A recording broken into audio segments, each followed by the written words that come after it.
Hello again, welcome back to The World with me, David Glencorse. Now, let's take you on to Zimbabwe. The First Lady there, Grace Mugabe, has been spoken of as a potential successor, of course, to her 93-year-old husband and president of the country, Robert Mugabe.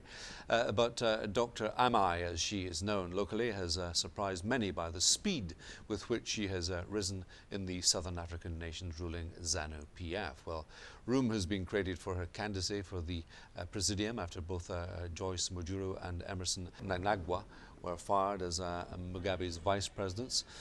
Mnangagwa said he has left the country. Is it fair to suggest tonight, Lloyd Msipa, that Zimbabwe is on high alert? I mean, can one say that? It looks to be a very volatile situation there. Zimbabwe is at a tipping point, I can put it that way. I would think this is the beginning of the democratization process that we've all been waiting for, because we've had a series of events. Mugabe has been firing his members for quite a while now, but this particular expulsion is what has triggered this process, because all along he would fire senior members and people would just keep quiet and go on. When he's fired Emerson Mnangagwa, what is effectively done, he has radicalized ZANU-PF, both members within ZANU-PF and outside ZANU-PF, those who have been fired. For starters, Emerson Mnangagwa, who I would like to think was well on his way to succeed Mugabe, but for some reason this just tipped. And because of that particular incident, he has a lot of sympathy around him, both internationally and locally. And so you find that now people are actually converging, to be with Emerson. But most importantly, the probability of ZANU-PF splitting in half is probably higher.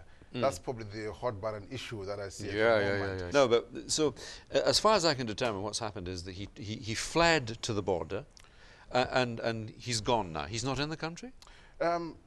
He's not in the country, from what we gather, but effectively... Here we are, we're looking at him here, And for him to issue a direct challenge to Grace Mugabe is a big deal and very dangerous. It's a big deal. It amounts to a declaration of war, I might say. Effectively, what Mnangagwa has done is simply say, look, I've served you for 50 years.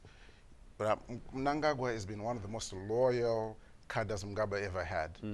He has served Mugabe for 50 years.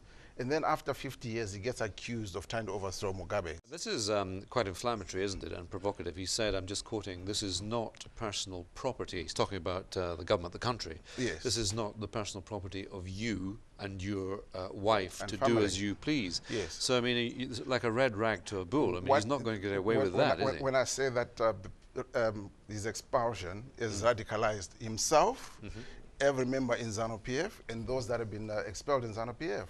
So we will see the gathering of all these people to form a formidable united front against Mugabe. So that kind of statement would only come from a person who's been hurt. This guy has been with him, what, 50 years?